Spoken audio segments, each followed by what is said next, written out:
आज हम इस वीडियो में सीखेंगे कि पोषक का विलोम शब्द क्या होता है और इसका अर्थ क्या होता है, और साथ में हम कुछ उदाहरण वाक्यों से भी इसे और अच्छे से समझेंगे। तो सबसे पहले पोषक का अर्थ समझते हैं। पोषक का अर्थ होता है पोषण देने वाला, आहार या पालने वाला या पालक, यानी कि कोई पोषण देने वाली चीज होती है, जो पौष्टिक चीज होती है, तो उसको पोषक कहा जाता है। तो पोषक का विलोम शब्द यानी कि विपरीतार्थक शब्द होगा शोषक, और शोषक का अर्थ होता है अत्याचारी, उत्पीड़क या दूसरों का धन आदि हरने वाला, या जो किसी का पोषण जो है वो उसमें से छीन लेता है। यानी कि जैसे कुछ ऐसे पौधे होते हैं जो दूसरे पौधों के ऊपर उग जाते हैं और वो उनके लिए शोषक का काम करते हैं, यानी कि उनसे जो भी पौष्टिक चीज़ें होती हैं उनका शोषण कर लेते हैं, उनको सोख लेते हैं। जैसे कि आपने एक बेल का नाम सुना होगा, एक हरे कलर की बेल होती है जो किसी भी पेड़ पर डाल दो तो पूरे पेड़ पर फैल जाती है और उसकी कोई जड़ नहीं होती।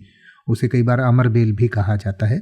तो वो जो बेल है वो एक तरीके का शोषक है, यानी कि वो पौधों से जो पोषण है वो सोखता रहता है और उससे पोषित होता रहता है।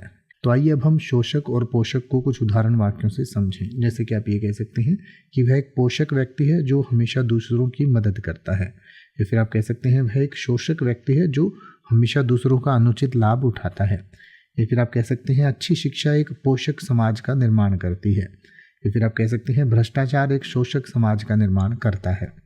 अब आप किसी भी वर्ड का मतलब हिंदी और इंग्लिश में YouTube पर सर्च कर सकते हैं। आपको मेरी वीडियो मिल जाएगी जिसमें आप बिना किसी फालतू बकवास के सीधा उस वर्ड का मतलब समझ पाएंगे। तो ऐसी ही वीडियोस को देखते रहने के लिए चैनल को सब्सक्राइब करें और बेल आइकन को प्रेस करें।